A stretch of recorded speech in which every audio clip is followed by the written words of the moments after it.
Testing, 1, 2, 3, testing.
Richard, how you doing? Hey, Ellie, how are you?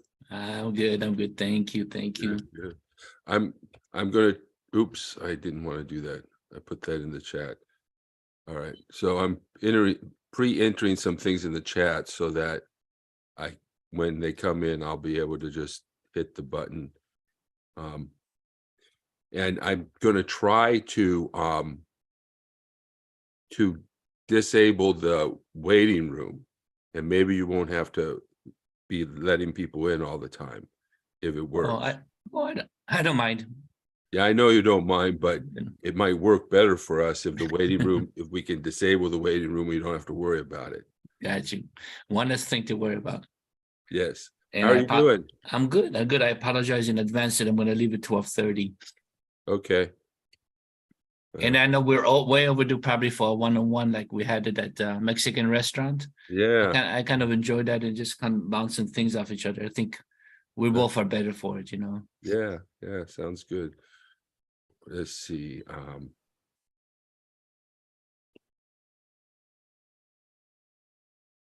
Yeah, this technology is something else, man. Yeah. Disable things, enabling things.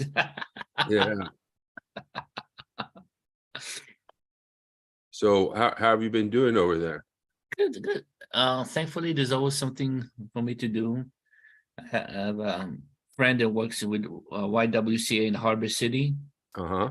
and they help single moms. They do things against sexual exploitation and stuff like that, and they do a lot of good stuff. Yeah.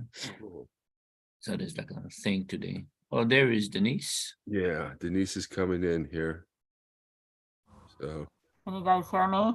yeah, I can hear you. Hi, Denise. Hi. Right. How you Rick, doing? I sent you a voicemail. I don't know if you got it on your phone. I think I did. I got it this morning at some point. Yeah. Let's see. I'm entering some things that I'm going to want to put in the chat so that people will be able to register for these things.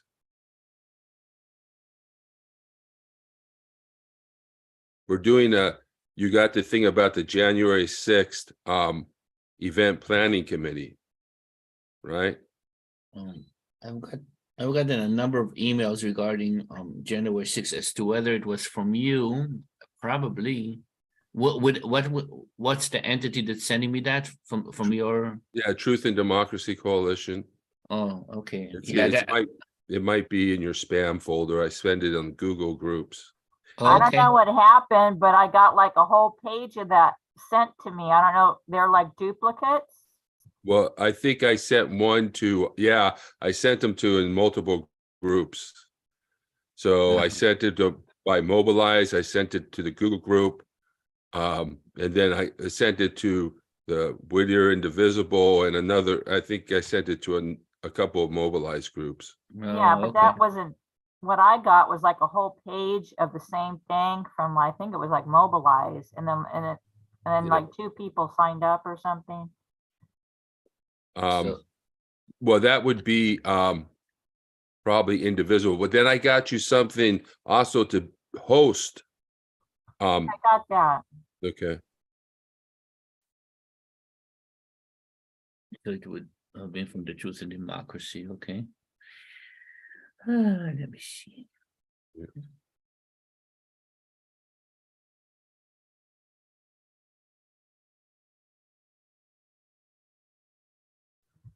Ellie, what have you been up to?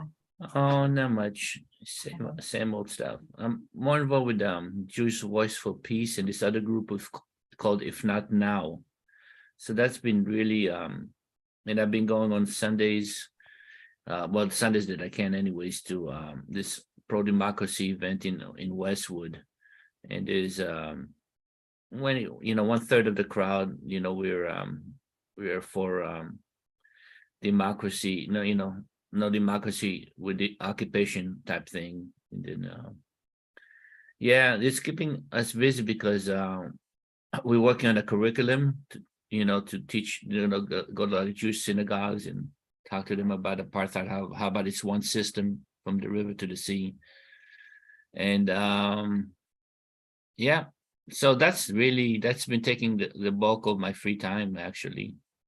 How about you and your health, Denise?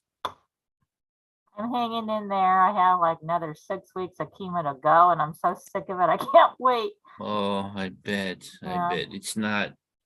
Yeah, I know a number of people that are going through that actually as we speak, at least 3 more that I know, not including yourself. So I'm just well, that Every can time be. you turn around, somebody's getting it. Yep, Oh, here's our guest right here. She just logged in. wonderful.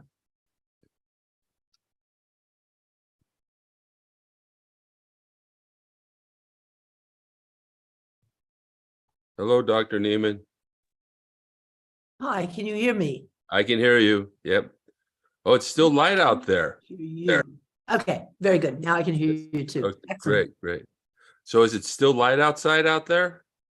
You know, one of the advantages to being so far up north, and we really are compared to the States, is that the summers are late and long. So Okay, that's good.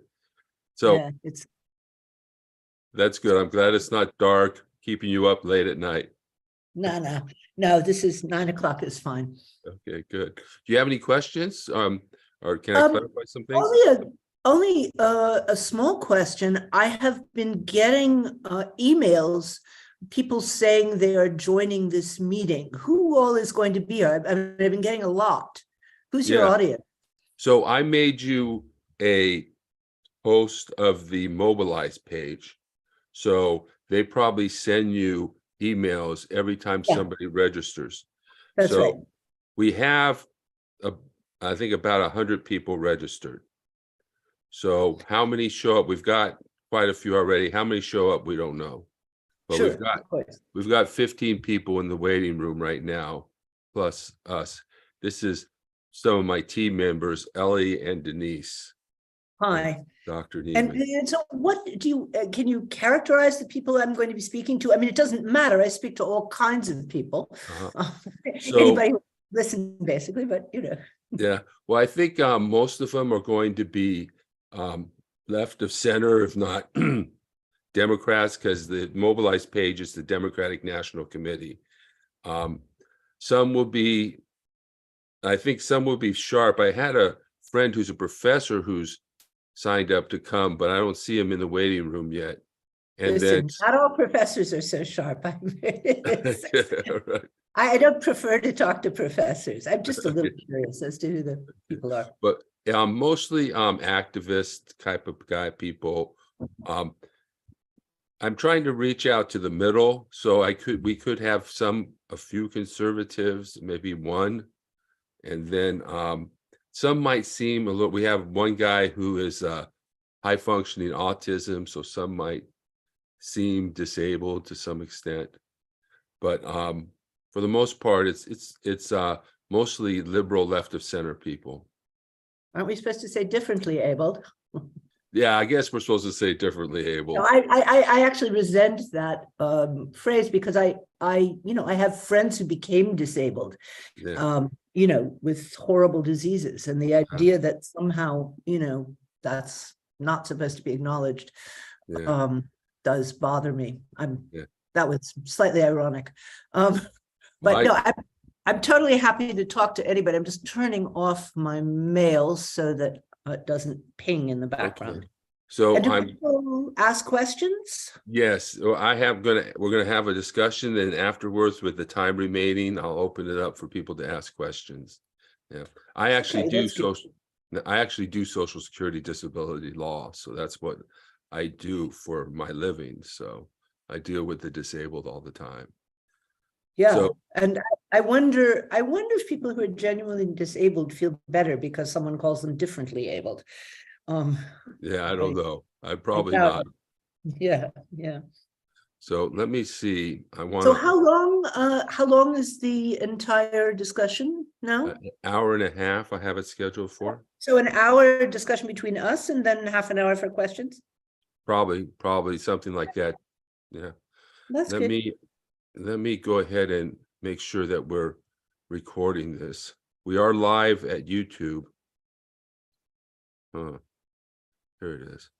Because sometimes I forget to record, and then I get, so we got that now. Okay, so it's 12 o'clock, so let me see. And you are in California? California, yes. Where in California? Whittier, it's in Los Angeles County. So Gosh, I wonder. I have a daughter who lives in Los Angeles. I don't know if she wants to watch, but where should I tell her to look? If Well, she well, the registration, is closed. Okay. yeah, no, it's not closed, but you have the registration link. It'll take you to the registration, and then you register, and then it say join meeting in progress. Let me So see if I can find that. I'm gonna probably start letting people in here. I'm trying, Okay, while you're letting people in. yeah, Okay, Ellie's I've gonna got it. help me with that. So. No, I've got it. Here, I'll just send this to my daughter just in case she has nothing else to do. Okay. So Ellie, I'm trying to turn off the disable the waiting room. It's not working right now, so I'll try after we admit people to see if that works. Is everybody ready? Yep. Okay.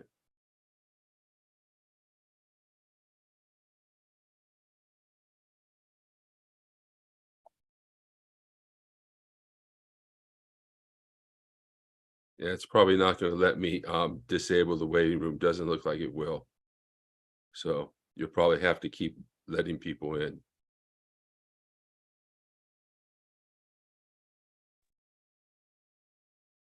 Okay, so welcome everybody. We're letting people in right now. So Hello. hi Jeffrey, how you doing today? All right. Is the Good. special guest here? Yes, I'm here. yes, Susan, Dr. Neiman yeah. is here. Hi, Susan. I'm Jeffrey Bartel. Good to see you. Looking forward to learning from you. What are we learning about? Well, we're learning about this is philosophy. So we're learning Well, the about, question is, but it's philosophy, not necessarily for philosophers. It's about the difference between being left and being woke. this. Yeah.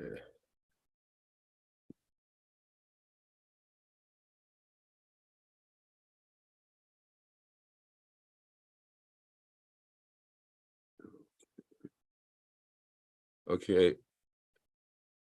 Ellie, I'm going to hand the admissions all over to you, okay? What'd you say? Oh, not Jeffrey, Ellie. Oh, sorry. Okay. All right, Jeffrey. So we're going to be doing this event for the first half hour. It's just going to be me and Dr. Lehman.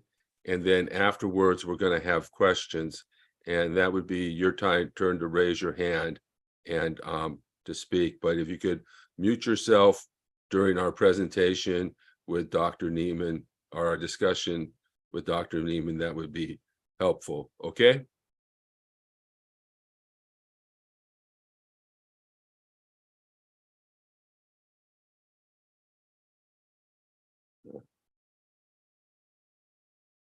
So everybody, this is being recorded. It's being on Facebook Live. So just letting you know. And when the question time comes around, we'll have you turn on your cameras, and that way we can see your beautiful face. And then we're going to reproduce it as a podcast and a video. And so we'd like to have your face when you ask questions.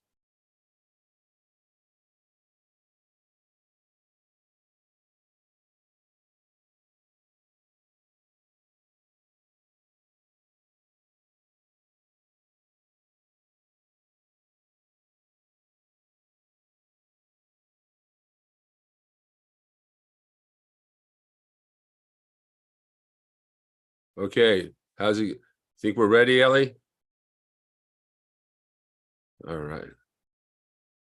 All right, well, welcome everyone to the Truth and Democracy Coalition monthly meeting.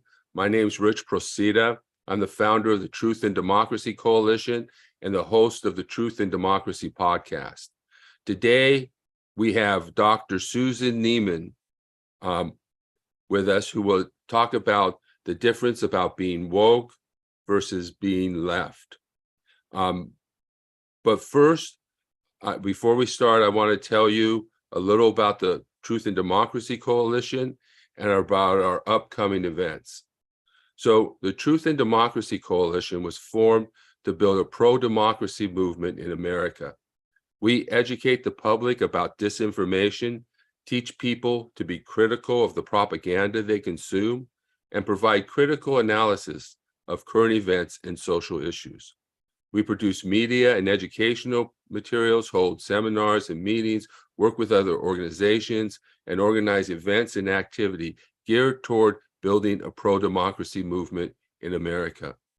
The coalition seeks to build communities of people of different faiths and ideologies to defend and promote democracy locally, nationally, and globally.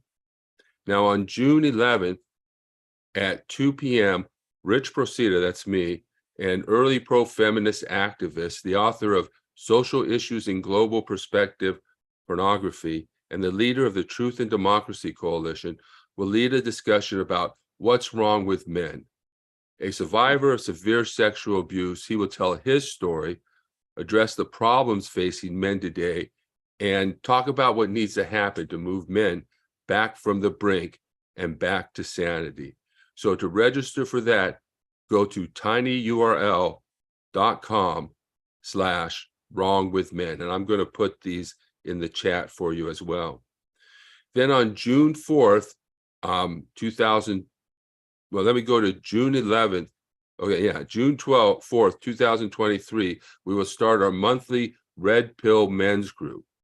Men are dying. They're killing themselves with drugs and alcohol, committing suicide at far higher rates than women. They also make up the perpetrators of violence. Mass shooters are mostly men, and they're turning to authoritarianism. And they make up a large portion of far-right extremists and mega activists. So men have become public enemy number one, pining for a past when they had more authority. They're turning to drugs, alcohol, suicide, and authoritarianism. So to register for this nonpartisan men's support group, go to tinyurl.com/redpillmen. And then on June 11th, that's all right. Already went to that. Then on July 16th at 2 p.m., we will have our first January 6th Remembrance Event Planning Committee meeting. We're planning our annual event to remember the attempted coup and insurrection against the United States Congress. It is important to remember what happened and not let the horrendous actions of then President Donald Trump and his extremist followers to attempt to overthrow our government and install Trump as dictator for life. In order to resist authoritarianism in America, we need to keep the events of January 6, 2021 at the forefront of people's mind as we head into the 2024 elections, with Donald Trump still the front runner for the Republican nomination. So we're going to be organizing this event in Whittier, and we're going to help other people organize events in their hometowns. So join us on July 16th at 2 p.m. by registering at tinyurl.com/Jan6, that's a 6th, 2024. And then finally, make sure to check out our YouTube page and to subscribe to our YouTube page at youtube.com/@, and that's the @ symbol, Truth and Democracy Coalition. So now let's turn to our discussion with Dr. Nieman. Dr. Nieman is a Harvard-educated American moral philosopher, cultural commentator, and essayist. She has written extensively on the juncture between Enlightenment, moral philosophy, metaphysics, and politics, both for scholarly audiences and the general public. She describes herself as a lifelong leftist and socialist and is an unlikely critic of wokeism. She argues that the tenets of the woke have become anti-theoretical to the traditional values of the left. Welcome, Dr. Nieman. I'm glad to be here. Thank you. Let me bring you on.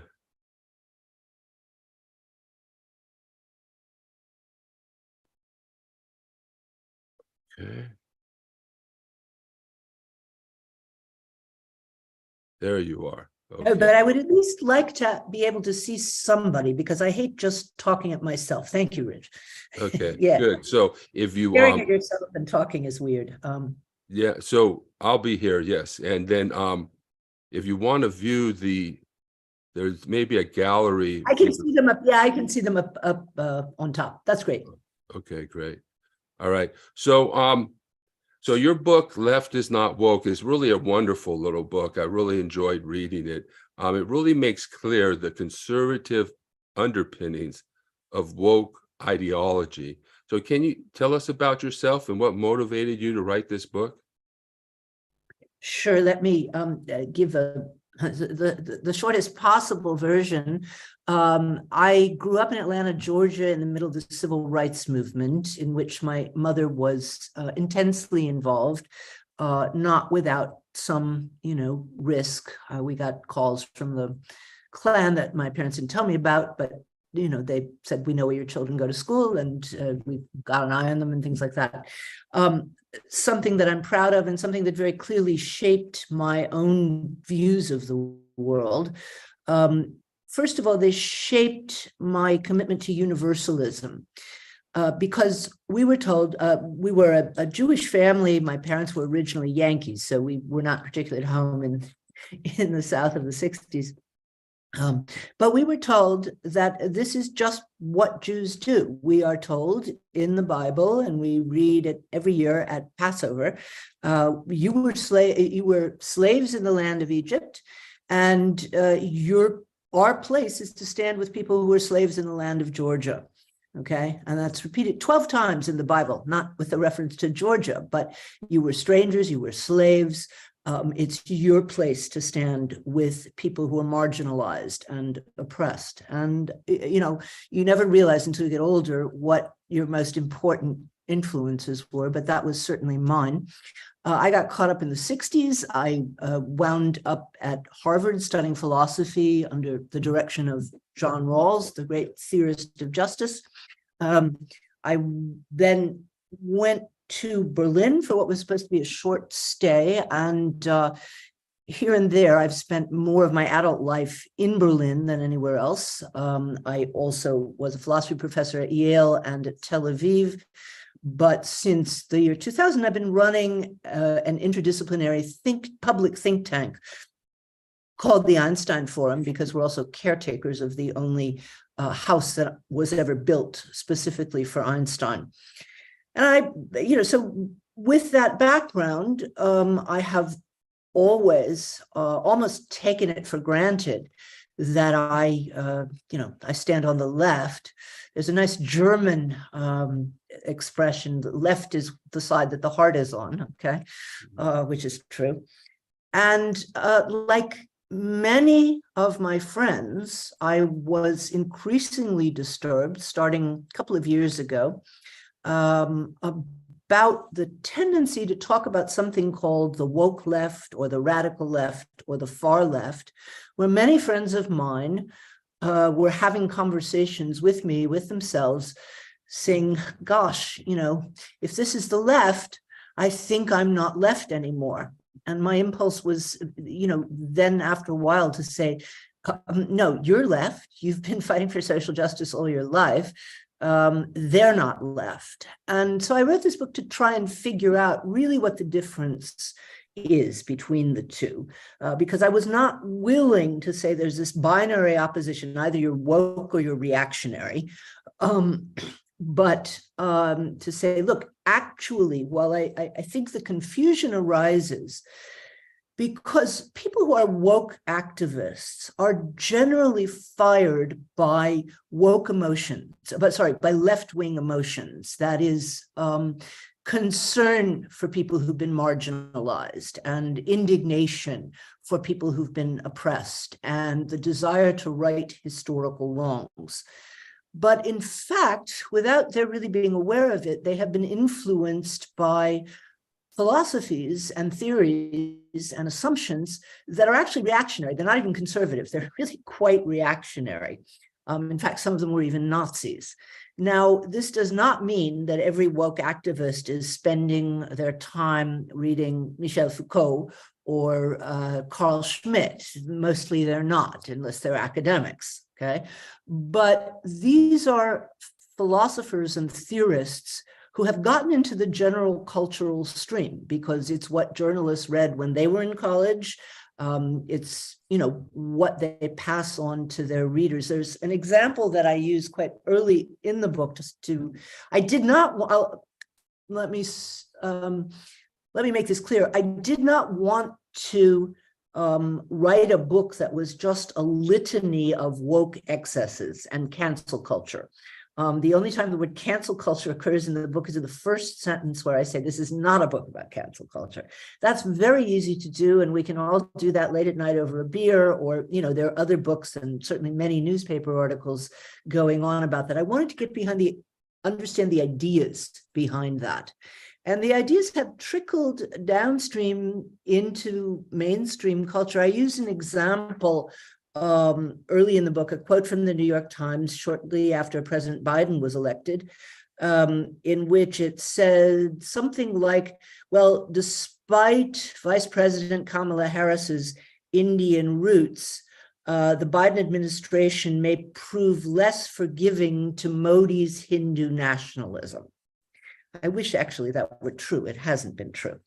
But think about all the assumptions that are packed into that. First of all, the assumption is anybody with Indian roots has to be an Indian nationalist, okay? Secondly, the assumption is your ethnic background determines your political positions. And both of those things are completely false. And anybody who knows anything about the very sad state of Indian politics at the moment knows that the people who are most active in protesting Modi's very violent Hindu nationalism are themselves Indians who are furious, okay? So it's that sort of thing that, people, we all read the newspaper quickly. Maybe we read a couple every day. We want to, not stop and think about every sentence, but every once in a while you realize you're taking in philosophical assumptions that you kind of roll over in a rush to turn the page or get back to doing the dishes or taking care of your kids or whatever it is that you're doing with your life. But those are very deep assumptions that I think have infected what began as a genuine social justice movement. All right, very good. Yeah, it's kind of like saying to be American, you have to support Trump. That would be ridiculous. Most of us. Well, there are people who say that. Yes. But most Americans do not. even some conservative Republicans.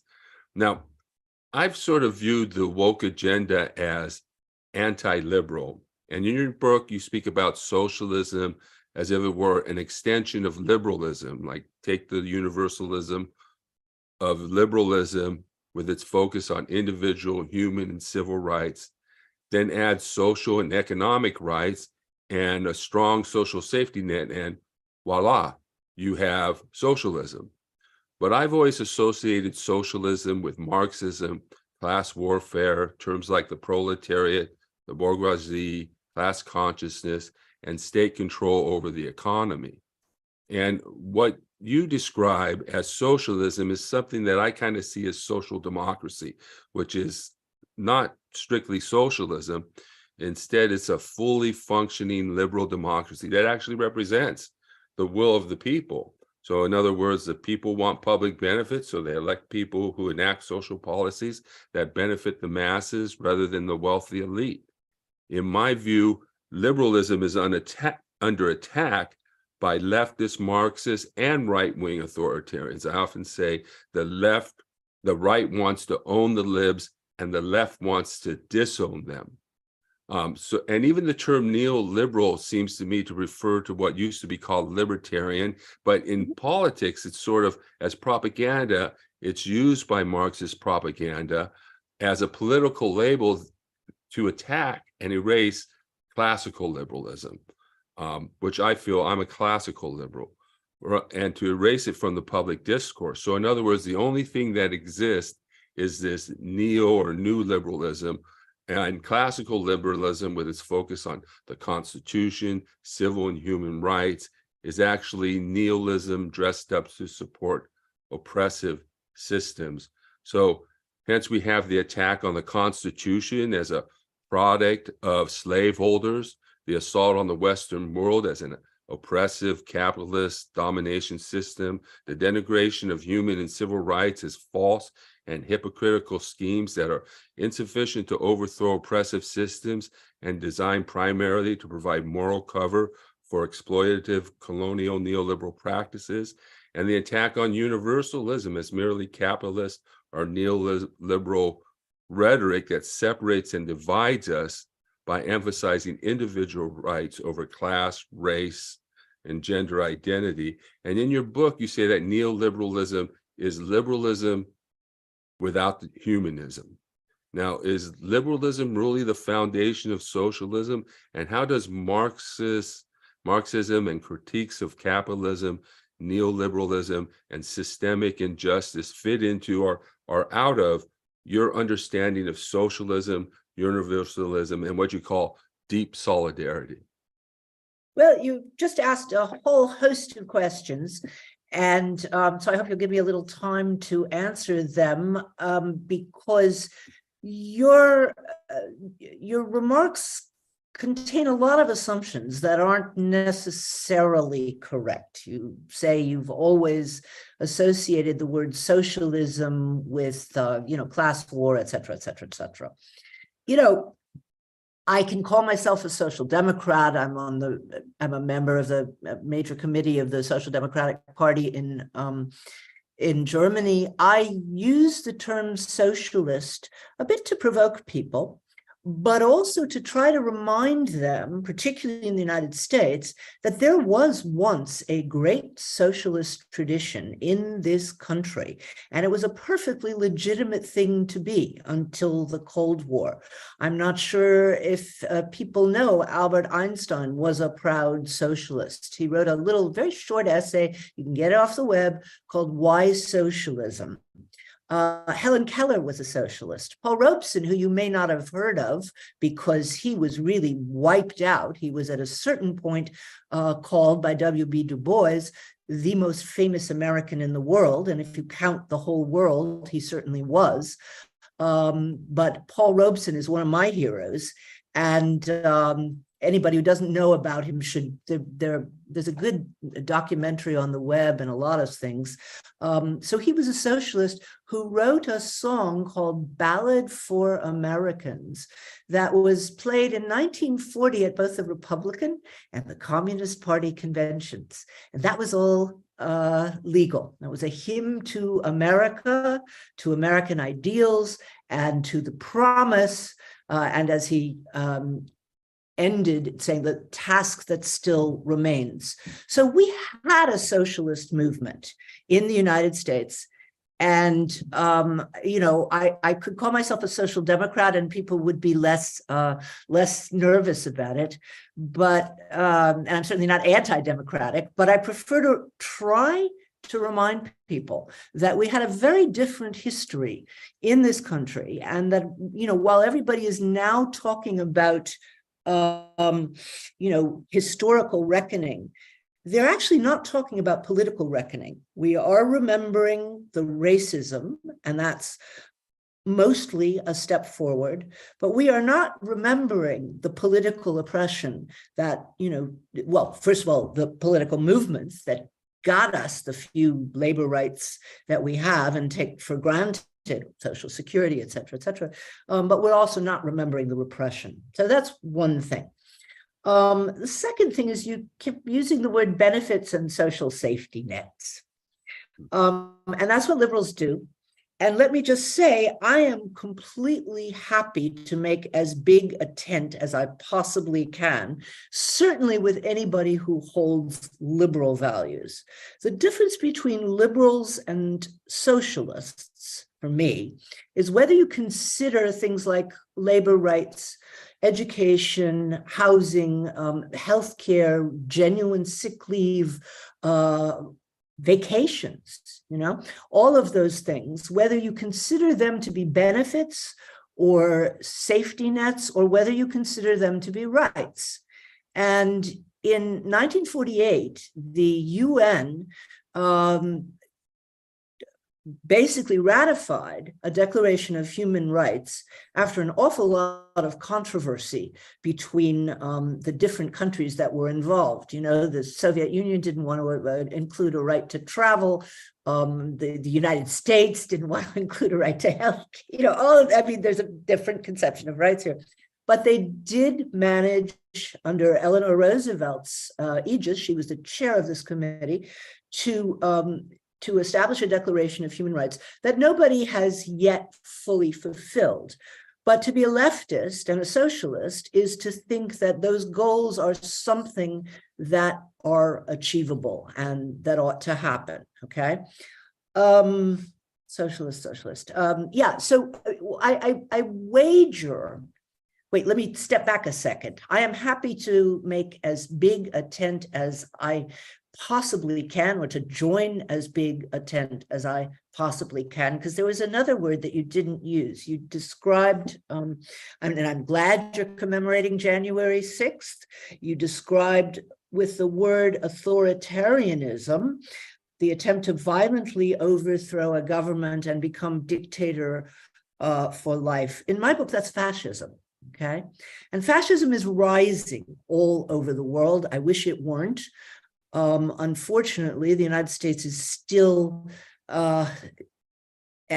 in some sense, an exemplary nation, because although the trends were rising in other parts of the world, the minute the American president began behaving the way the last holder of that office behaved, people from Britain to Hungary was already happening, to Brazil with Bolsonaro, to India with Modi, to Russia with Putin, began to say, well, hell, if the American president can do that, we can too. The new government of Israel actually has members in it who are perfectly happy to call themselves fascists, okay? So I think we need to call the dangers by their name.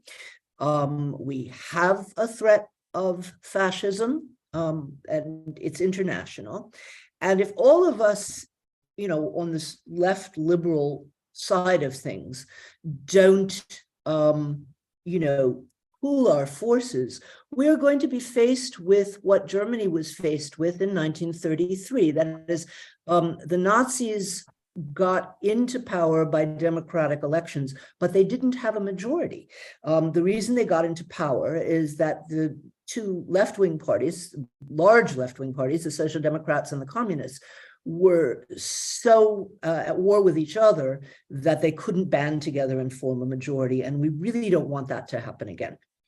But as the last point is, as far as you said, well, I assume that socialism means, all these terrible things.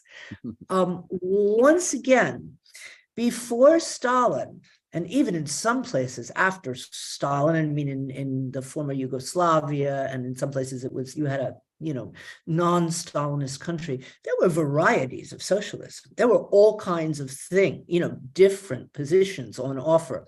I'm not a Marxist because I don't believe in class reductionism any more than I believe in race reductionism, okay? Or gender reductionism, okay? So, I have certain differences with Marxism, but there were certainly, great socialist theorists and activists, who I take inspiration from.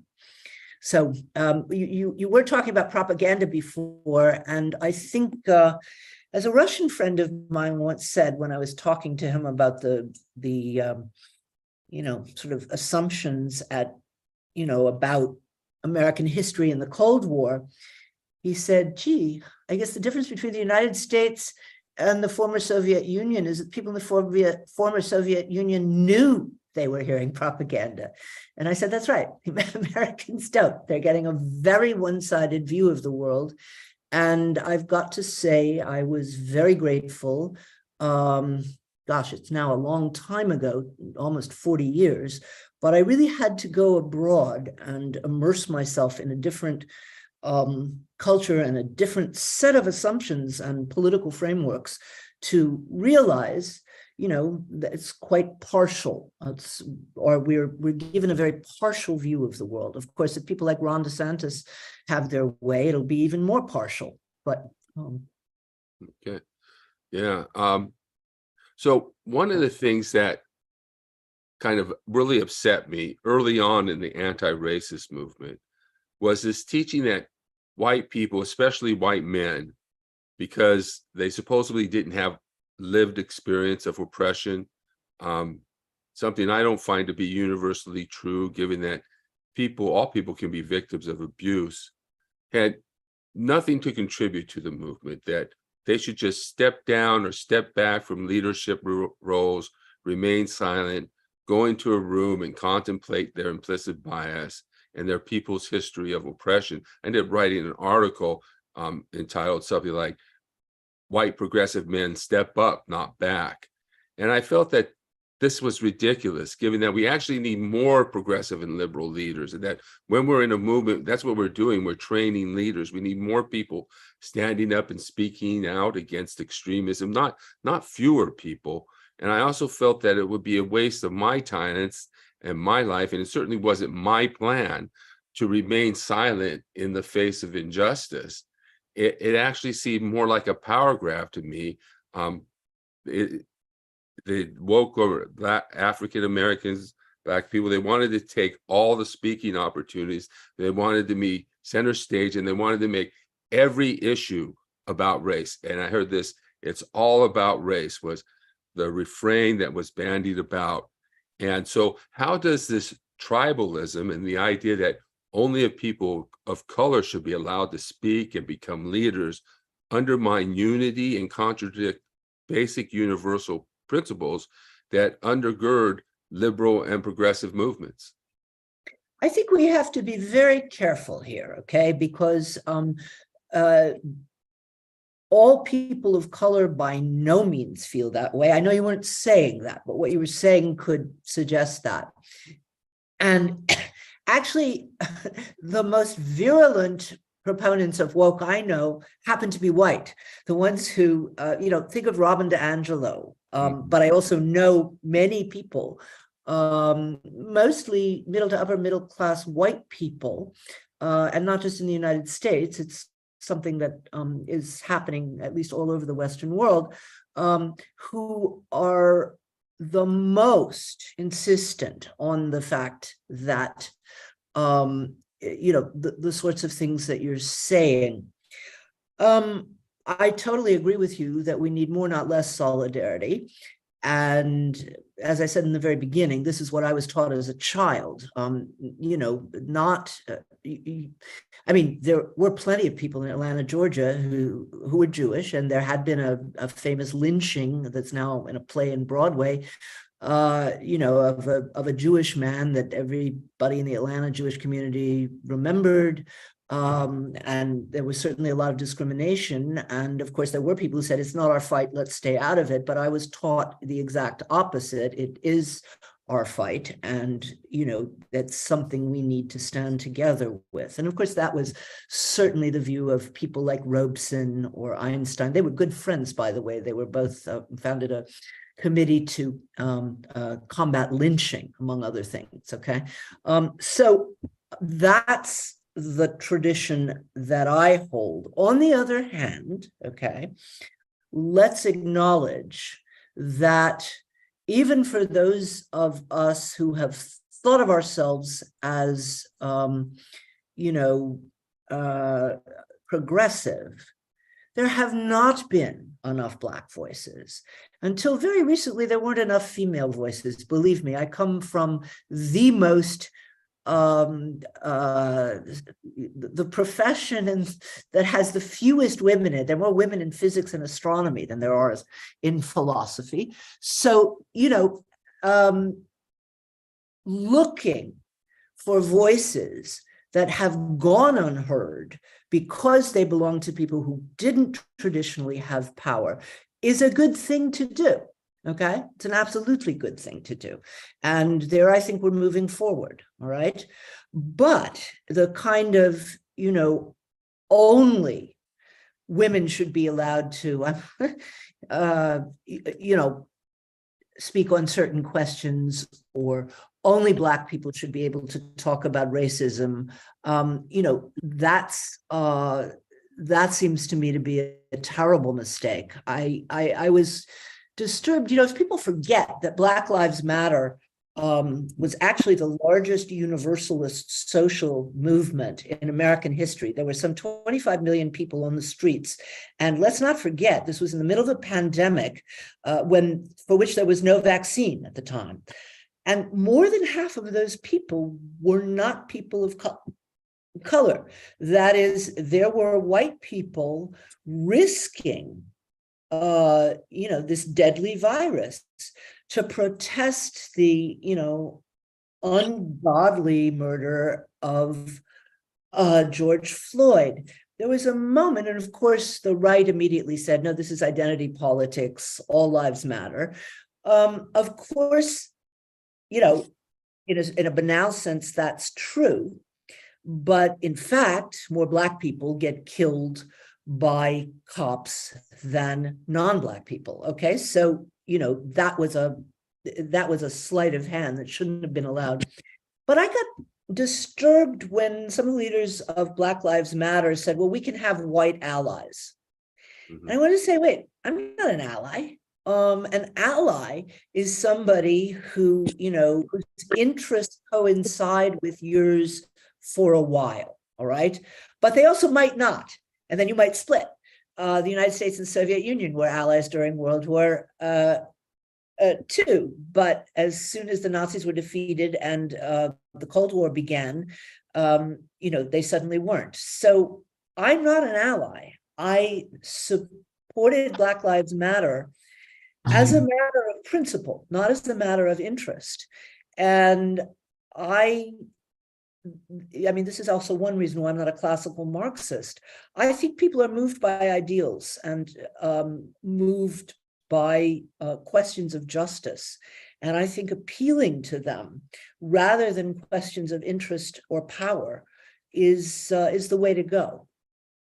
Yeah, I often say we don't need to. They always say, oh, they're not voting in their interest, but really they're voting on the social issues. And so are we, really. And so in your book, you write that the contemporary left has abandoned philosophical ideas central to any left-wing standpoint. And these are a commitment to universalism over tribalism, a firm distinction between justice and power, and belief in the possibility of progress.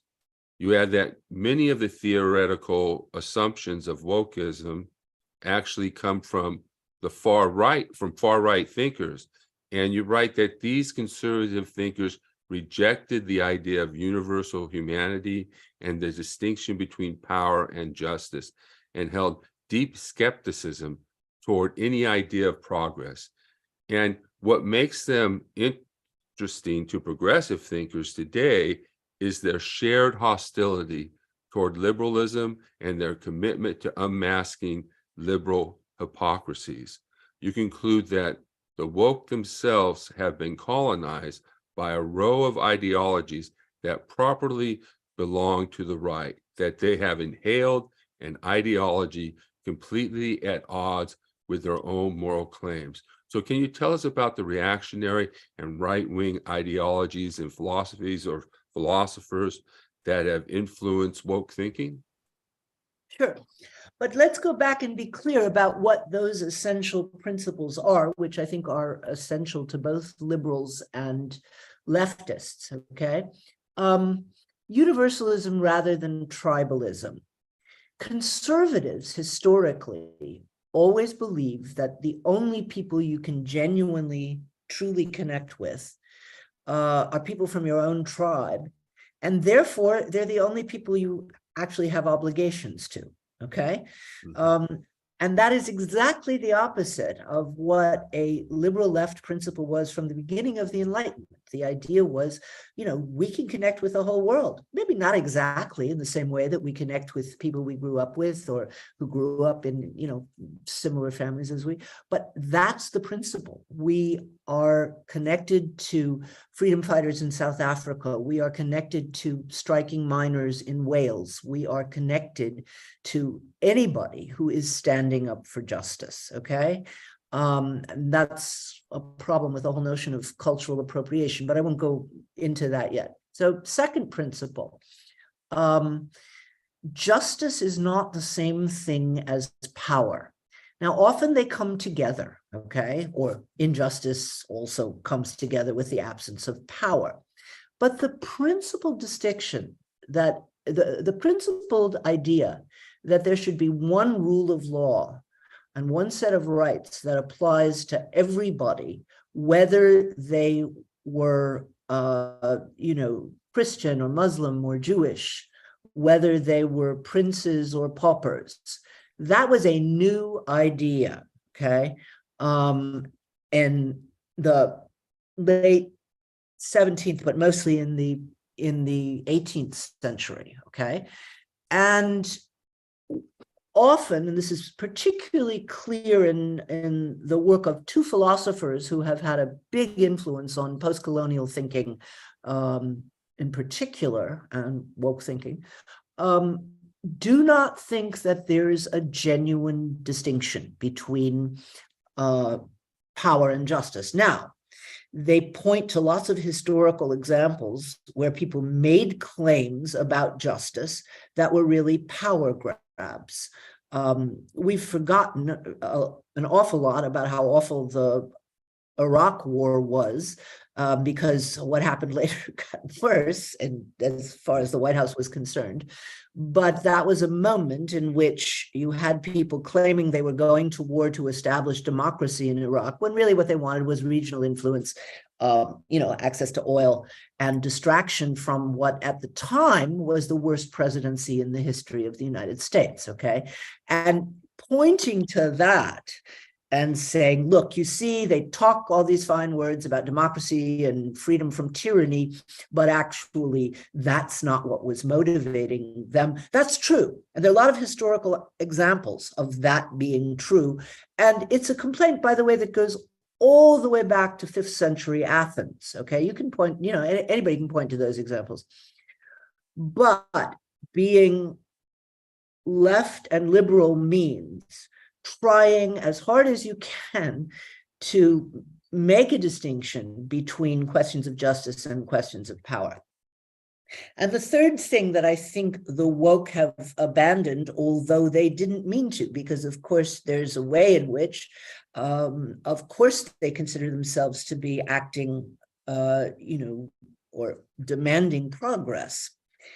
But in fact, they're fueled by thinkers, again, like Michel Foucault, a very sophisticated philosopher, who tried to show that every apparent step forward, every apparent attempt at progress is just a more subtle form of oppression and control. And that's a trope that you hear all the time from the woke. The thing about progress is, if you don't believe that some of it was made in the past, it's going to be hard for you to make it in the future. So if somebody says, racism never ended, we've made no progress at all on that score, I think that's an insult to the people who gave their lives to, end slavery, end segregation. Have we gotten rid of racism? Not at all. We also haven't gotten rid of sexism. It's still all over the place in various ways. But to say we're still, we're still all subject to the patriarchy when, my daughters have opportunities that were barely imaginable to me when I was a girl, is, first of all, it's an insult to the people who worked very hard, to move us forward. But it also tends to make people feel very discouraged, if not positively cynical, about making more progress. Yes. So are you still there? Yeah, I'm here. Okay, great. I lost you for a minute. Okay, so let's take this a little further. You write that for these conservative thinkers, talk of justice is just a smokescreen to legitimate a power grab. That talk of justice is nothing but a self-serving strategy to conceal raw power struggles. You point to Foucault. I think I'm probably saying that wrong. Foucault. Yes. It's okay, doesn't matter. Yeah. Who insisted that the idea of justice itself was invented as a weapon against certain forms of political and economic power. You then point out that this insistence that power is the only driving force leads to an attack on reason as merely an instrument and expression of power.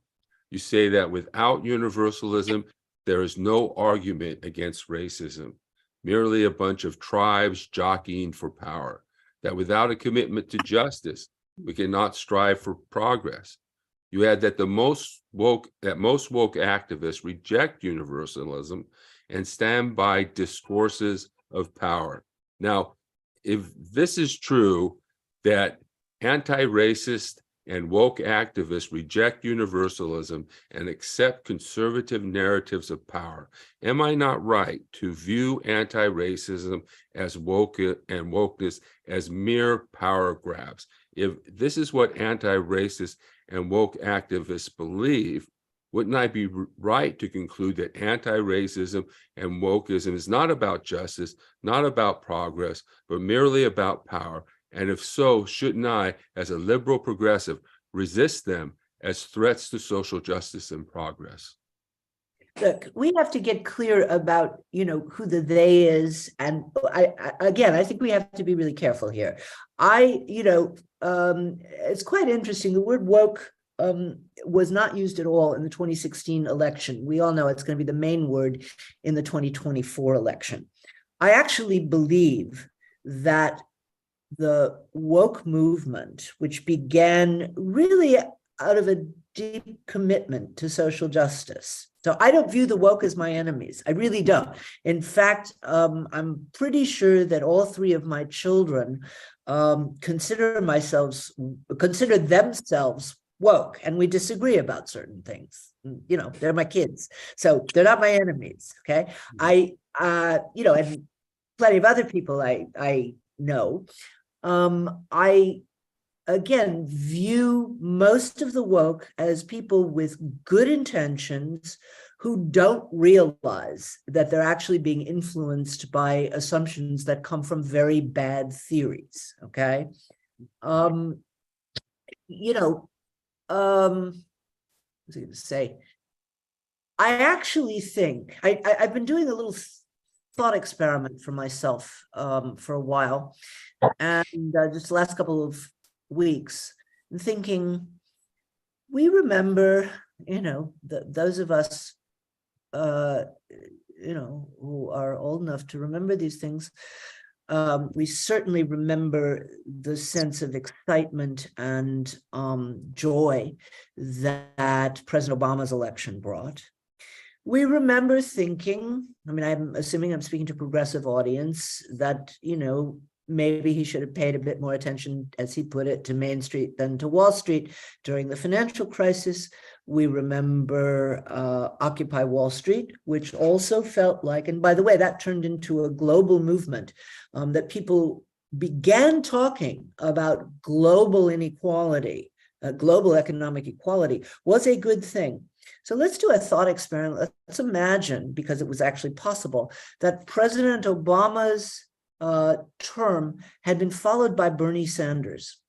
It would have looked like the arc of justice was, you know, the arc of history was bending towards justice. That is, we had a liberal Black intellectual, followed by, and I'm not the biggest fan of Bernie Sanders as a human being, but followed by an old Jew who was committed to social democracy. By the way, Bernie's doesn't even know how much social democracy we have in Europe. I mean, he just, you know, the things that he's committed to are so basic that, you know, it would never be as accepted as just in Europe. But, you know, we would have a sense of moving forward, that America would have been on the way to correcting things that were left undone for various reasons in the Obama administration. And then you would have people thinking, you know, we're moving in the right direction. It's slow, but we're moving. Now, what happened instead was, we all know what happened instead. Mm-hmm. And, you know, somebody who grew up with the Obama family in the White House, who didn't remember how, you know, incredibly improbable this was, has that as a base of normalcy, okay? And then suddenly they get hit with this tremendous backlash. And I view the woke movement as born from despair at that backlash, because people weren't, I mean, the term woke was first used by the great blues singer Leadbelly in a song called the Scottsboro Boys. So it had a proud tradition in the Black South, but it was not it's not a general term that everybody was banding around until about 2017 and a half. Okay. So you have a bunch of people who are in fact in despair about real systemic progress. And I think that's one of the reasons why people focus so much on language. You can at least change your language, but you can't change too much else. So, I would be wary. In fact, I have to say that I have some friends who, when I was about to publish this book, said, for heaven's sake, Susan, don't use the word woke. Well, I agree with your arguments, basically.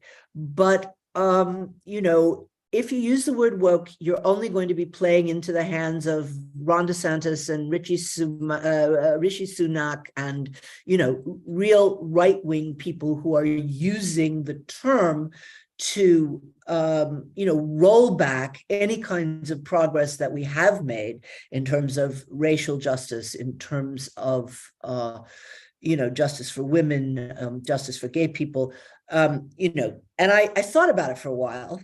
And I thought, no, you know what? We all do know what we're talking about when we say woke, but we know something about it. It's difficult to to define, but we know what's meant by that. And I said, look, I'm going to make it as clear as I can. There's shows I won't appear on. I won't, not just, and my publisher said, yeah, I know, we knew not to pitch you to Fox. And I said, it's not just Fox. I don't want to be on Bill Maher, the sort of dumping on woke in the way that's become fairly common is something that I'm trying really hard to avoid.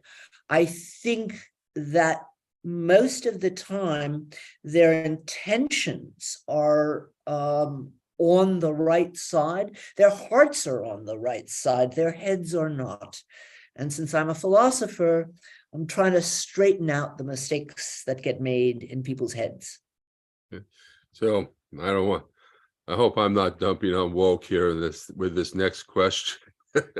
But there is this idea on the left, and it's promoted most vigorously by a man named Javi Lopez, that white people will never support anti-racist policies, that we should model the anti-racist movement on white supremacist movements by promoting racial division, and that all the left has to do is wait for this demographic shift from a white majority nation to a minority majority nation, and that white people will be defeated and a multiracial democracy will take hold. And some have called this wishful thinking, but I think it's incredibly misguided to think that we will win the struggle for justice by fanning the flames of hatred. And whether that hatred is directed at people of color or against white people. And I think one thing I wanted to add is that I think white people are in despair now for a variety of reasons, and particularly about the narratives that are coming out. So you write in your book that to suggest that racism has hardly changed in a century dishonors the memory of those who struggled to change it. And when well-meaning liberals claim that racism is not a historically contingent fact, but an inborn flaw, they shift the blame to individuals, usually poor white deplorables, rather than to political systems.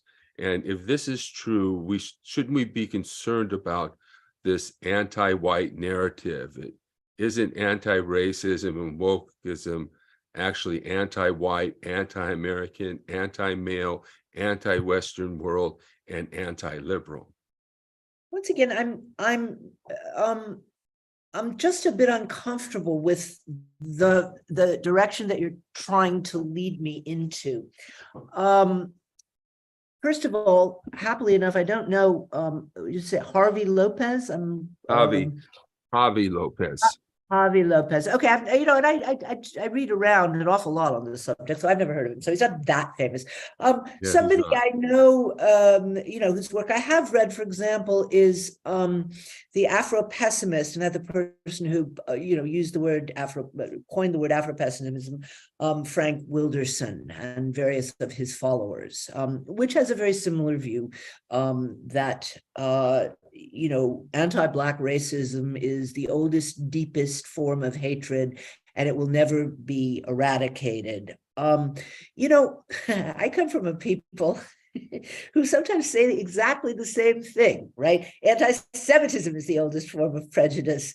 And, we have to beware of every other tribe because they were always out to kill us. And so, we can, deny civil rights to the Palestinians because everybody who suggests that we should think more about civil rights is anti-Semitic. So I don't hold either of those views because I don't think that people are easily divided into tribes. First of all, the demographic question, that's just demographic determinism. I mean, as I said at the beginning, the idea that Kamala Harris is necessarily going to support Modi, who's a fascist, according to my Indian friends, simply because her mother was from India. All right, that's just the same kind of thing. Actually, the percentage of people that's growing the most in the United States are mixed race. children. So that's actually a good development. But the idea that,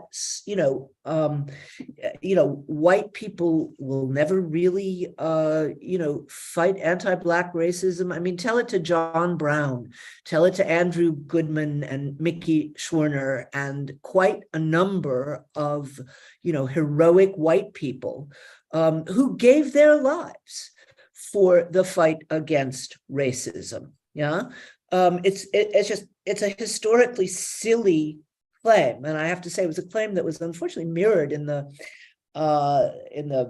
Amazon film of Underground Railroad. I mean, Paul Robeson would have laughed his head off at that depiction of no good white people in 10 segments of the Underground Railroad, which could not have existed without the help of certain white people. So, and vice versa. I mean, there were Black people who fought in the Abraham Lincoln brigades, to, free Spain from the fascists. Okay. There are all kinds of examples of people who even gave up their lives for some other tribe's right to justice. So, you're absolutely right. I think it's very dangerous to go down this road.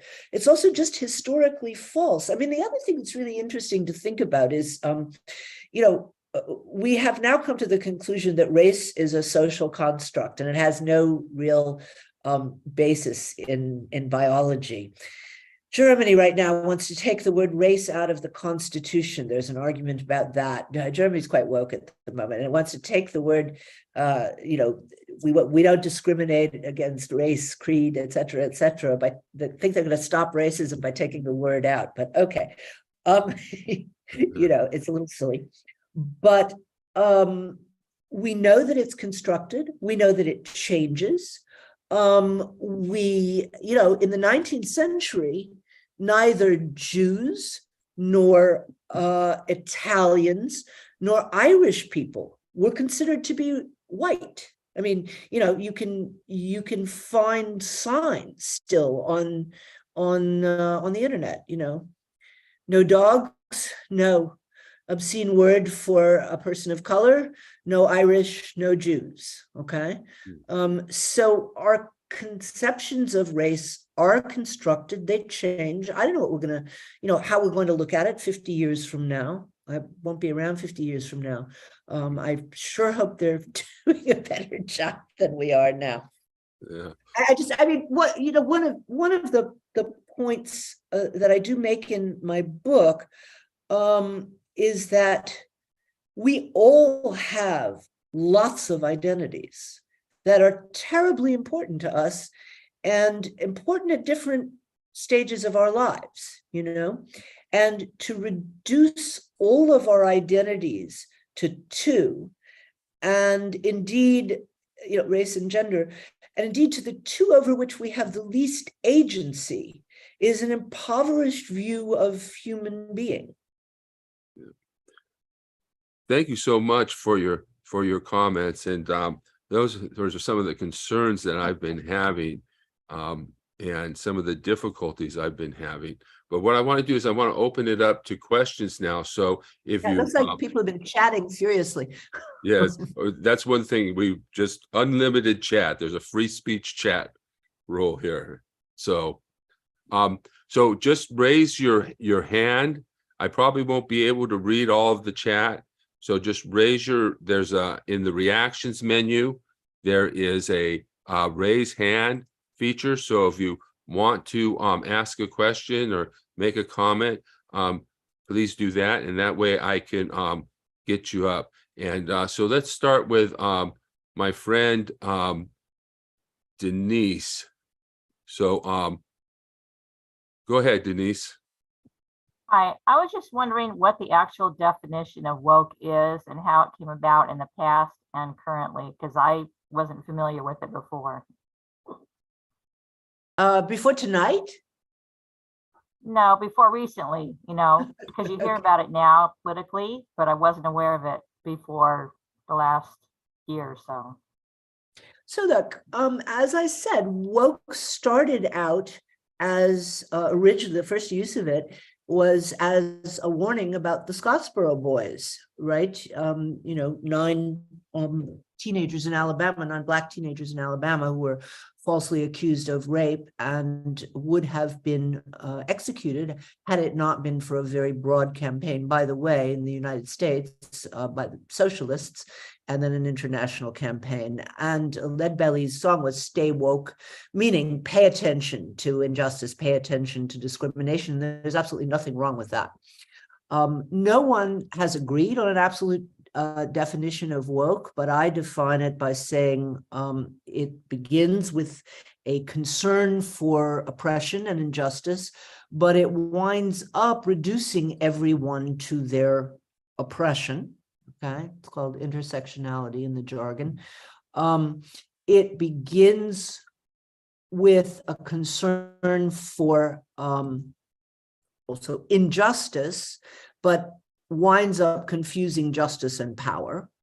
Mm-hmm. And it begins with the concern to right the crimes and misfortunes of history, but then it winds up concluding that all history is basically a series of crimes, okay? And one can talk a bit about more, ways to define it, but I think that does a pretty good job. Okay, so let's bring in John DeVal. Go ahead, John. Thanks. I have a brief story to tell, but I think I can keep it to a minute or two. I have been somebody who's been very skeptical about all the talk about woke and thinking it was overblown, especially by the political right. And then something happened to me that really shifted my perspective. I'm a member of an organization, a very active member that goes back about 20 years and is self-identified as a very progressive organization.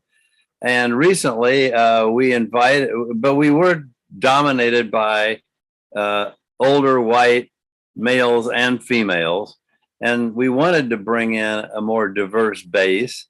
So we invited some people, especially Latino and indigenous related people into our organization. And they proceeded to basically take over the organization. When they got a majority on the board of directors by, frankly, very devious means of getting people to quit off the board. And then they actually fired some people off the board who they didn't have the right to do under the organization's mandate. And so they've now established a board of directors that's totally BIPOC. They've ejected anybody who was white or even Asian rather, from having any position of status in the board. And they've alienated basically all of the people who founded this organization over the last 2 decades. So this is the sort of thing that I think of when I think of the excesses of woke. Well, I know what you're talking about, but honestly, I have seen this in cultural organizations, in publishing houses, in, museums and theaters, and it's actually not people of color who are leading those charges. It is, a lot of white people with a certain amount of guilt, some of it perhaps justified, who are shouting the loudest. It's interesting. I can tell another story. I want to listen to other people, but my daughter got accused early on during Black Lives Matter, when actually what she wanted to do, and she didn't even know she was doing it, was to reproduce Freedom Summer. If you remember, anybody here, Freedom Summer was when the great community organizer Bob Moses, who also began his life as a philosopher, was discouraged by the fact that his campaign to register voters in Mississippi was only resulting in Black voters being murdered. And the thought was that if you got white people, 1,000 white students to come down to Mississippi, people would be more disinclined to murder them. So you put white students in the front. In fact, the Klan was not afraid to murder. They did murder 2 white people, but it went on. And my daughter's idea was that white people, this is at a time when more Black people are being arrested, and the jails are hotbeds of COVID. And her idea was, well, if white people went out in front and knelt on the street, they'd be, first of all, less likely to be arrested, and secondly, less likely to be jailed. So I thought it was great. She was getting organized. Her white friends said, you have a white savior complex. This is not something you should do. And they really gave her a hard time. So much that, she was quite upset about it. Her Black friends, when she told them, I said, what are you talking about? It's a good idea. It's not a racist idea. So I just want to make it clear that, people of color are by no means have unified positions on these issues at all. I have lots of friends who are extremely discouraged and dismayed with some of these discussions. I'm sorry that this happened in your organization. It happened to be people of color, but I've seen exactly the same shifts being argued for by white people trying to make up for whatever they're trying to make up for in their past. Thank you. Parent pasts. Thank you, John. Let's bring in Professor Joseph Dowd. Go ahead. Hello, can you hear me? Yes. Okay. Well, thanks for having this event. I actually have 3 questions, and I'm worried about time. So it's fine if you don't get to all of them. And these are somewhat esoteric, I guess, relative to other questions that might be asked, but I'm another philosopher, so that might explain it. Okay. First question. Turn on your camera? No, I don't have a camera. Okay. Yes, my camera broke in order to enhance my attractiveness. Anyway, so first question, you're a social democrat and call yourself a socialist, and you've explained why you do so. I have no problem with that. But do you think it can be useful to distinguish social democracy from socialism? So that's the first question. I know that's kind of not that relevant to our topic. Second question, do you think that woke, as you define it, might just be a passing fad? I mean, people used to say that something called postmodernism was taking over left-wing academia. Now, I've never been sure what postmodernism was supposed to be. As I'm sure you know, most thinkers who were labeled postmodernists didn't use the term themselves. But as far as I can tell, postmodernism was supposed to have something to do with relativism. And it seems to me wokeism has completely reversed that trend. I mean, the moral ideas that you call wokeism may not be universalist, but they're certainly absolutists. Like on the internet, the people who get called woke and social justice warriors and that kind of thing get criticized precisely for being too rigid in their moral stances. And if relativism has come and gone among left-wing academics, then shouldn't we expect wokeism to come and go among left-wing activists? And finally, my third question is, you briefly mentioned intersectionality. Do you think that there can be value to the concept of intersectionality if we simply define it as the idea that a person's disadvantages result from a kind of complex interaction of factors, and you can't, for example, explain the disadvantages that a Black woman experiences by adding up the disadvantages associated with racism and the disadvantages associated with sexism? Okay, 3 good questions. Let me try and answer them briefly. I would love to have, an international interesting discussion about the difference between social democracy and socialism. I actually don't think there's a huge difference. we did not have a conversation. We, and I'm now speaking internationally, and I've had a lot of people confirm this, in 1991, after the collapse of state socialism in the Soviet Union, there was never an international conversation. Where did it go wrong? What happened? What other forms of socialism might there be? It just didn't happen. Everybody keeled, I mean, most people keeled over and said, you know, I guess it's the end of history and there's no alternative to what we now have. So, you know, I'd love to open up a conversation about different varieties of socialism. But until that conversation takes place, I'm going to keep using the word socialism, even though I work with the Social Democratic Party. I mean, they consider themselves to be socialists. They are in some sense. And I'm going to continue using it, particularly, you know, with audiences in America who have all of the awful associations with the word socialism that Rich was pointing out in the beginning. I want to bring us back some awareness of a great American tradition. If everybody's got Spotify, I highly recommend an album to you called That's Why We're Marching. And it's got Woody Guthrie and Josh White and Pete Seeger and Sonny Terry and Brownie McGee. And you get a little history of the American socialist movement from about, you know, mid 30s to mid 40s in a very American idiom. You learn a lot from that. Okay.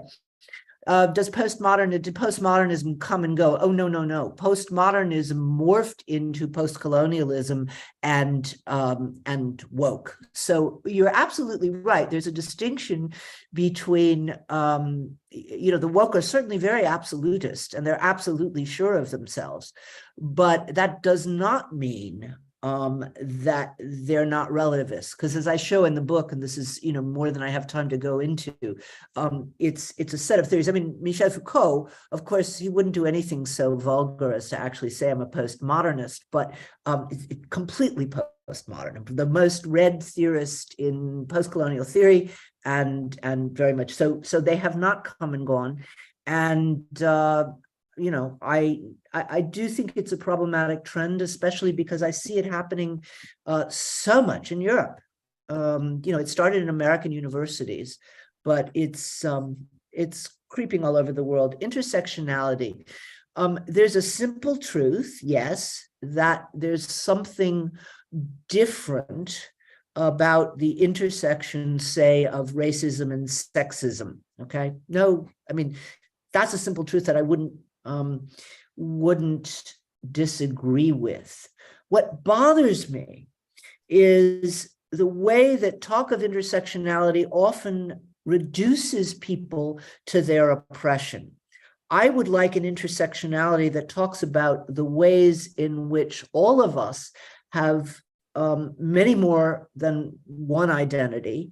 You know, and they range from, I mean, our first identity is child, it's helpless child, you know, and at certain points when, you know, if we decide to have children when they're young, our main identity is, oh my God, I'm a parent, how am I going to, you know, keep it all together? You know, we identify with our political convictions that are deeply important to us. People who are musicians are always musicians, you know, etc. And it's when people first began talking about intersectionality, I did hope that it was a way to validate the fact that we have, you know, many identities and that we're not reducible. But what intersectionality does is to focus on the parts of our identity that's oppressed. And one of the things that means is it focuses on the parts of our identity over which we have the least control, and that's dangerous. Thank you, Professor Dowd. Let's go to Linda May, next up in the queue here. Hi, thank you. And I just got a notice that my battery's running low, so I'll try to be quick. Okay. Thank you so much for this conversation. It's very stimulating, very interesting. I was proud to be woke back before when woke was early on, when it meant aware. I woke up. I am aware now of what's going on in the world, and I'm a little more skeptical, etc. And now I think of woke as being an exclusionary term. If somebody's, it's used to define people as being on the in crowd or not. Like, you're woke, you know more than I know, or anyway, it's used as a power thing almost to me. I have concerns about, it just boils, for me, it boils down to prejudice, and in this literal term, prejudging people. People are, I've been part of an LGBT group that the white males took over, and this was founded mostly by lesbians, and now there are no lesbians on the board. And I challenged them in the direction they were going for a while, and then finally I was told in these exact words, I was told, "That's just what you think." And it dawned on me, I mean, first of all, it's just so dismissive, but it dawned on me that's really sort of the root of prejudice. It's like, well, yes, that is what I think, and what I think is as important as what you think. And just because I'm the one voice here that's saying this doesn't mean I'm not correct. And to me, that it boils down to people being able to be aware of their own bias. And these guys, wonderful guys, many of them are people of color, are not aware of their own bias. They refuse to be aware of their bias almost. And that's very bothersome to me. So I agree with you. And actually, when the word woke first, I mean, when I first began to hear a lot of it, I actually thought it was a great word. And this is 2018, you know, before that kind of analogy. In fact, I was talking to a colleague of mine, a woman of color, and we said, oh, we've got a good, this good word. It's got the right, it's sexy. It's, got power. Let's, this is a good example of, the kind of language we need. It's hard to say what would have happened if, the right hadn't turned it into a curse, but certainly being self-aware of our own biases is, something that's important for everybody to do, if that's all we're aware of. I mean, the, person to think about is Robin DiAngelo, though I don't really advise adding to her gigantic income by buying her book. You can certainly get most of the points off the web, and you should probably read John McWhorter's review of it. That I'm sure you can get for free.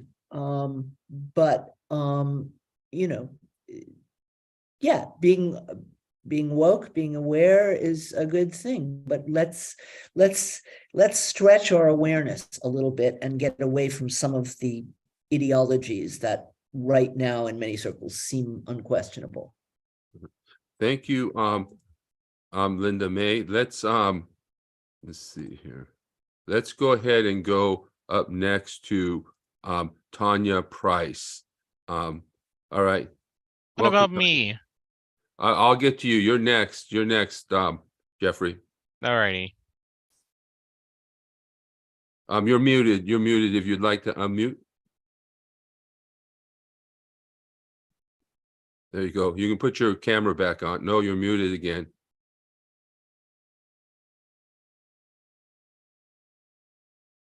There's a button down on the left. There you go. Okay, You're unmuted I got now. it. I'm on the phone and it's kind of hard to operate. Okay. Okay. I'm coming from the viewpoint of anthropology. I'm an former anthropology and African-American studies professor. And my perception of being woke as it was used and is used in the community is just someone who is socially aware and enlightened and doesn't have a lot of these kind of intellectual underpinnings. So I think we need to be careful not to over intellectualize the concept of woke, even though there are different ideologies within it. You can deconstruct it in different ways, but to me, the way it was used in the community originally just meant somebody who is aware of what's going on, who's enlightened, and who's down for the people and for liberation. So the way I interpret it is universalist, much like is being talked about in the book, and I would like to take a look at the book. It sounds very interesting. But you're going to find a range, you know, among African Americans, activists, in the degree to which they let other voices be part of the movement. And that's because of a long, people need to, I think a lot of times when white people joining the struggle, there's this kind of hypersensitivity, you know, this really hypersensitivity. And being that all that Black people have been through, and for so many generations and hundreds of years, and all the trauma and all the backlash, and the fact that a lot of us die early just because of all the stress. I've seen so many anthropology and Black studies professors that have been dumped on so continuously, and they die by the time they're 70. You know, so we just been through so much. Let's cut us some slack. Please just cut some slack. And I would like to work together. You know, I think that we can and we should work together, and it should be more of a universalist movement. And I think Black Lives Matter was a beautiful moment. And I just kept pinching myself and asking myself, is this real? Are white folks going to stick with it? Or is it going to be the flavor of the month? And are they going to be gone just as soon as the right demonizes it? Because if you're in the struggle, you know it's going to be demonized. It's just a matter of time. There's going to be a backlash. It was just a greater backlash than anybody imagined, than a lot of people imagined, but there's going to be a backlash. So it's like you got to stick with it. You can't be too afraid about Black people's biases, because we're going to have biases. We're human. You know, anybody has biases, and we've been through so much. You're definitely going to have biases. So that's my 2 cents. Thank you. Well, thank you for that. I mean, and I hope you didn't think I wasn't cutting any slack. No, because I didn't think that. I just saw some of the comments I was hearing, and I didn't some have of what it- I yeah. see. Because honestly, the voices, so first of all, I live in Berlin, where the number of people of color is really quite small. And the people who are most concerned to be woke, you know, are white Germans. Okay. So, you know, it's often, and I, you know, I see this going on in some trends in the United States. It is often, you know, the loudest and most dogmatic people are tend not to be people of color, at least in my but in my experience, it's a lot of dogmatic white people trying to, you know, make up for things.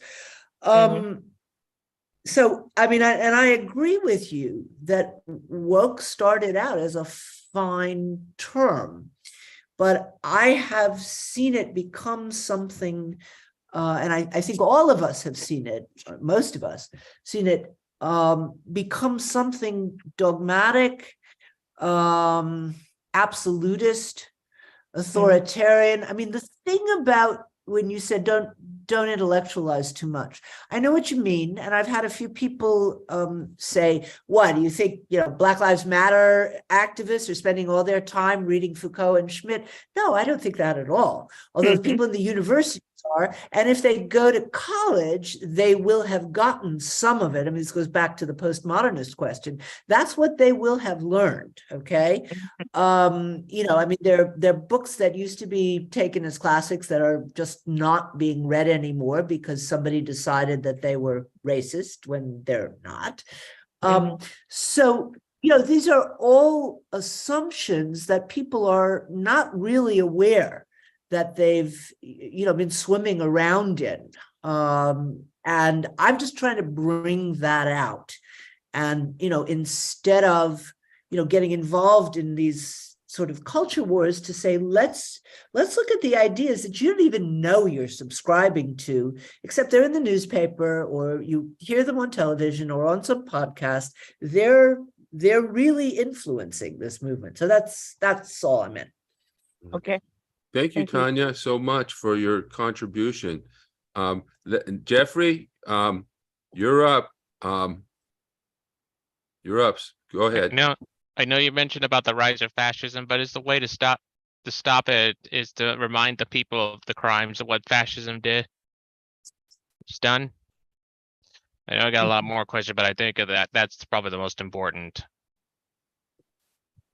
Oh boy, you just opened up a, a can of worms that I could talk all night about, but I'm not going to, because I'm going to run out of steam at some point. It's 10:30 on my end. Look,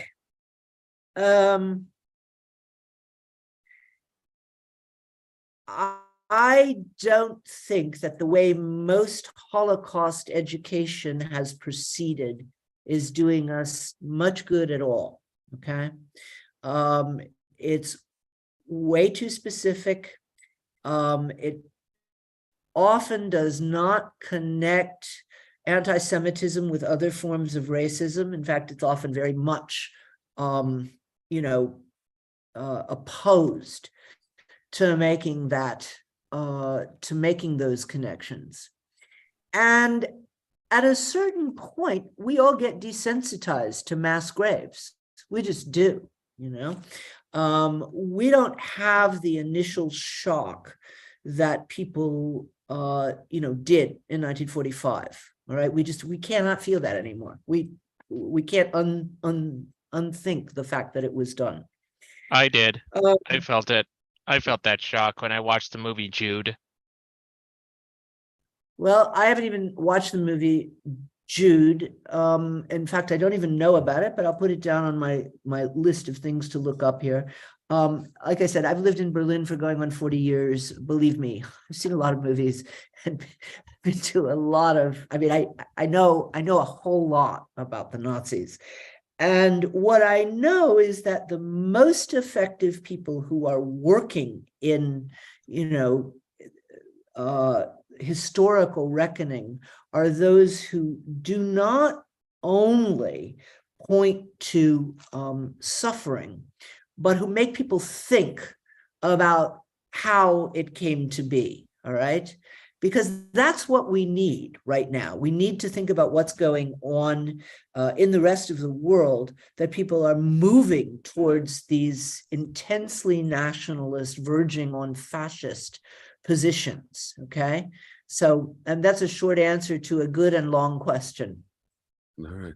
Thank you so much, Jeffrey, for your comment. And thank you, Dr. Niemann, for spending this time late in the evening from Germany to speak to this group and bring your ideas to this community. I know they're going to be important for people to understand and consider. I know they are for me because of you heard my questions. So so I want to thank you so much. I want to thank everybody for coming. I put links in the chat. If you want to download the chat, it's the little 3 dots in the participant menu. You can download the chat, and that way you can get those links to upcoming events.